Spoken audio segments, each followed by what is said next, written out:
Assalamualaikum warahmatullahi wabarakatuh. Jirtu ilma Oromoo akka ta'e keessanii baga jiraatanii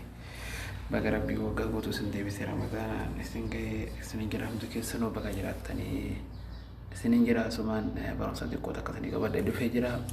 appilikeeshinii bareedaa tokko kan miseejii yoo namni jala si erge si jala haqe si deebisu barreeffama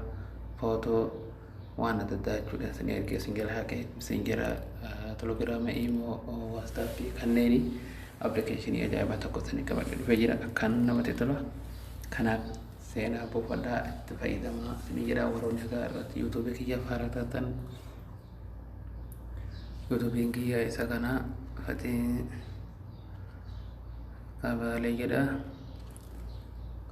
kuno isa kana seenaa subscribe godha nuti sasanii jedha asumaan fakkeenya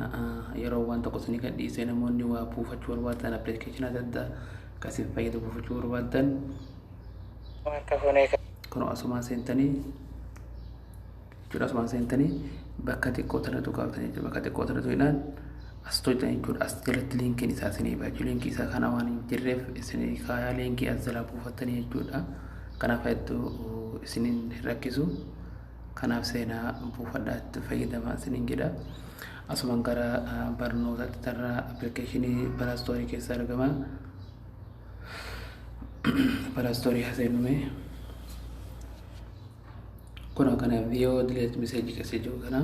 isa sadaffaarraa kan jechuudha ana waan dura fakkeenya dura buufadha jiruuf ooppenyinne siyaaseenu hedduu salphaadhaan ulfaatu akka 100%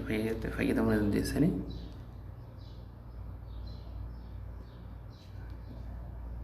dekontisa bakka diimaa kan dhiftanii magariisa kan dhitu fakkeenya waan isin fayyadu waan itti gartee appilikeeshina itti fayyadamuu barbaadan ra'atii kennitanii fi whatsappii messenger telegrama rawafa toktoki imo kanneen jiran nama raatii kenneef jiran dankootan isa jala kanatti kammatti kan alloo isin jira alloo kana gattu itani bakka jalatti jechuudha setting kisi fida kallatti maani application kana dalaisiisa akka dalaguuf setting gira isa jala kana raatiin kennitanii fi kun raatii kennitanii fi dalagee jira jechuudha amma salphaadha hedduu salphaadha asumaan gara miseejii dubarsa jira haala kanaani amma fakkeenya alloo hiloota tuqxanii amma humaan jiran amma footoon duraan namni argee hin jiru soo jiraatas keessanii dhufa jechuudha kanaaf amma fakkeenya dileetti namni waan argee sitanaani fakkeenya miseenjir haaseennu miseenjir namni waan argee hin jiru iyya mulleen isa kana kanaaf waan appilikeeshinii amma gabbuusitti fayyadama jiru kanaaf buufadhaatti fayyadamatanii jira appilikeeshinii baay'ee gaariidha barreeffama isin ergee haga fakkeenya isin yoolaan ingilisin ergee isin jala hafuu danda'a suuraa waan adda addaa jechuudha viidiyoo kanneen keessa argachuu dandeessanii seenaa buufadhaa isin jira kanaaf appilikeeshinii kana liinkii yuutuubii keessa isin kaawaa telegiraama keessa isin seenaa buufadhaa akkasuma mee fakkeenya namoonni yeroo subscribe nam tokko isinitti yuutuubii isinitti ergate subscribe godhuu isin cinquu fakkeenya ishee Abdurrahman Hussein kana ilaallu karaa salphaadhaan linkii isaa waan fageenya jireef waan kaluu qabaaf asumaan isin garsiisa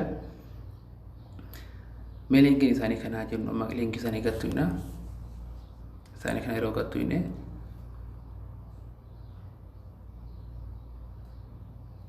bakka gubbarraa barruu sadan kana maa yuutuub konkajoo kana tuqaa gurraatti sadan kana jira gattu kana open isa farfara yookaan open in youtube yookaan gattu ina jechuudha kallatti ma youtube inu keessa jechuudha assalamu alaykum wa rahmatullahi wa barakatuh haala kanaani link is gochuu dandeetta subscribe godhu asuma fakkeenya isa kana amma fakkeenya irraa deebisan garsiisa warroon hin beekne fakkeenya haala kana mallattoo tuqaatu fuula duratana isi gubbaa tanatu jechuudha baarkoo waan xiqqoo fuula mataa gubbaa qabtan jechuudha haala kanaan abbaa feetanii subscribe godhu haala salphaan dandeessanii jechuudha kanaaf seenaa buufadhaa nu guddisaa isiniin jedha yaada keessan nu barreessaan nu jajjabeessaan haga barumsa biraati walitti bultii assalaamu alaykum warahmatullahi wabarakatuh